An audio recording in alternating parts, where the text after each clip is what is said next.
The meta deletion system is still logging your behavioral fingerprint right now, and the FTC can't stop it. 40 million people clicked delete account after Cambridge Analytica. The FTC fined Meta $5 billion, the largest consumer privacy fine in US history, and the data is still there. Today, I'm going to show you the audit trail they never released. In 2018, the world found out that a political consultancy called Cambridge Analytica had harvested the personal data of 87 million Facebook users without their knowledge. Congress held hearings. Regulators in 3 countries opened investigations. Facebook ran full-page newspaper apologies.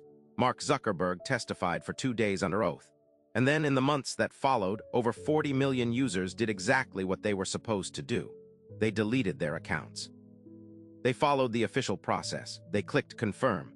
Facebook sent them an email. Your account and all associated data will be permanently deleted within 30 days. That was the promise. That was the policy. That was the lie.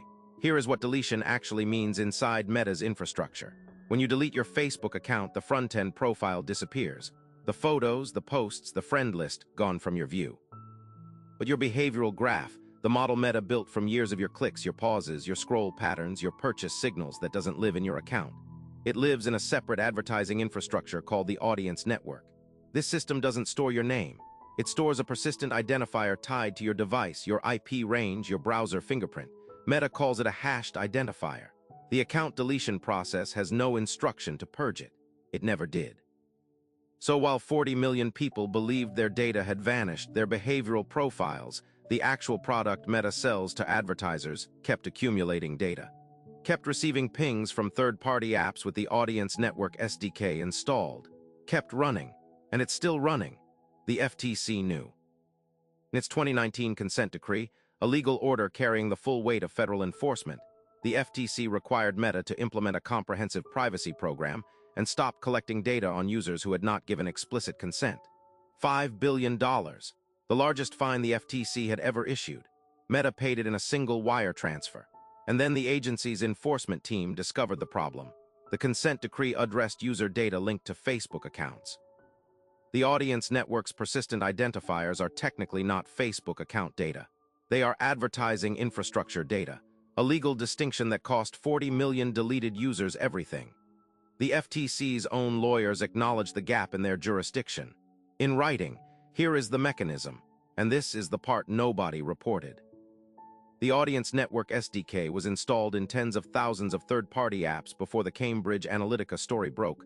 Fitness apps, news apps, games, retail apps. When those apps open on your device, they send a telemetry handshake to Meta's servers. That handshake includes your device's advertising ID, a hashed version of your email or phone number if the app has it, and behavioral signals from your in-app session. This is legal.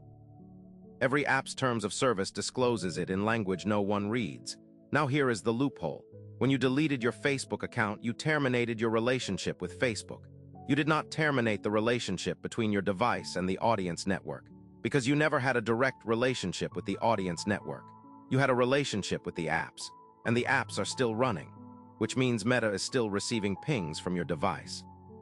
Still building a behavioral model against your hashed identifier, still selling targeting segments to advertisers who match your profile. Your deleted account broke the link to your name.